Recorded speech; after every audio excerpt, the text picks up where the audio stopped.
Hello everyone, सपनों की दुनिया में आप सबका स्वागत है। तो चलिए आज की एक बहुत ही मजेदार कहानी शुरू करते हैं जिसका नाम है छुआछूत से मुक्ति। तो चलिए शुरू करते हैं। एक थे पंडित जी, एक थी पंडिताइन। पंडित जी पूरे कट्टरपंथी थे और अपने को सबसे ऊंचा मानते थे, लेकिन पंडिताइन समझदार थी। उनके मन में ऊंच नीच और छुआछूत का भेदभाव नहीं था। वे सभी के साथ मिलजुल कर रहती थी। इतना ही नहीं, वे मन ही मन पंडित जी के व्यवहार से दुखी भी रहती थी। कई बार उन्होंने पंडित जी को समझाने बुझाने का प्रयास भी किया, पर उन पर कुसंस्कारों का प्रभाव गहरा था। एक दिन पंडित जी को प्यास लगी। घर में पानी नहीं था। पंडिताइन पड़ोस से पानी ले आई। पानी पीकर पंडित जी ने पूछा, पानी कहाँ से लाई? बहुत ठंडा है। पड़ोस के कुम्हार से।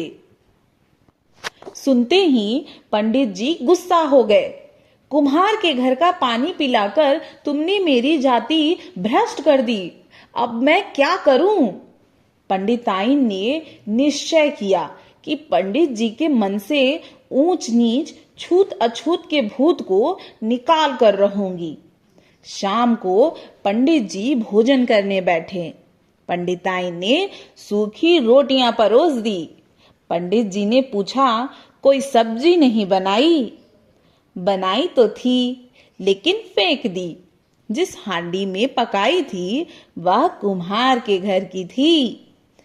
तू बड़ी पगली है, हांडी में कहीं छूत होती है? हांडी तो कुम्हार ही बनाता है।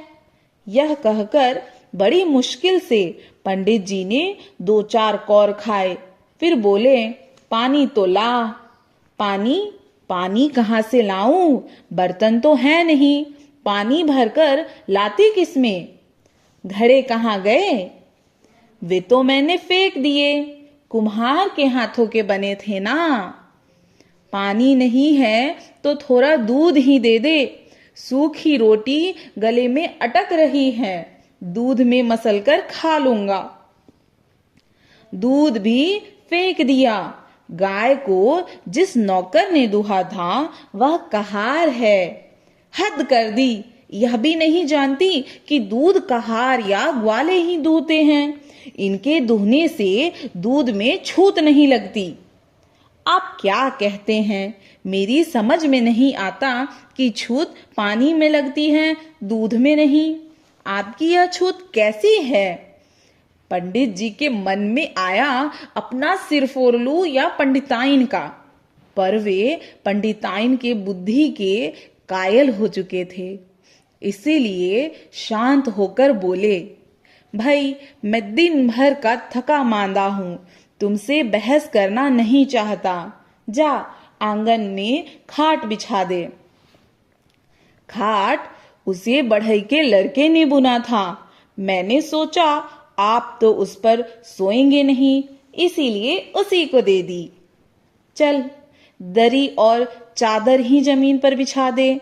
बड़ी जोर की नींद आ रही है। दरी और चादर भी कहाँ रही कि बिछा दूं? उन्हें तो जला डाला। सब में आग लगा दी। घर में कुछ बचा भी है? पंडित जी जोर से चीखे। हाँ, घर बचा है, लेकिन इसे भी तो छोड़ना है। आखिर यह भी तो राज मजदूरों का बनाया हुआ है। सोचती हूँ हम दोनों अभी किसी पेड़ के नीचे रात बिताएं। सुबह होते ही जंगल में या पहाड़ पर चले जाएं, जहां भगवान की बनाई कोई कंदरा हो और उसके पास ही नदी हो। पंडित जी कुछ देर गुमसुम खड़े। मेरी नासमझी से सब कुछ गड़बड़ हो रहा था। मैं स्वयं तो दुखी रहता ही था, अपने बुरे व्यवहार से दूसरों को भी दुखी कर देता था। समाज के सभी लोग बराबर हैं, कोई किसी से जाति पाति में ऊंचा या नीचा नहीं है। हम सबको जीने और आराम के लिए तरह तरह के काम चाहिए।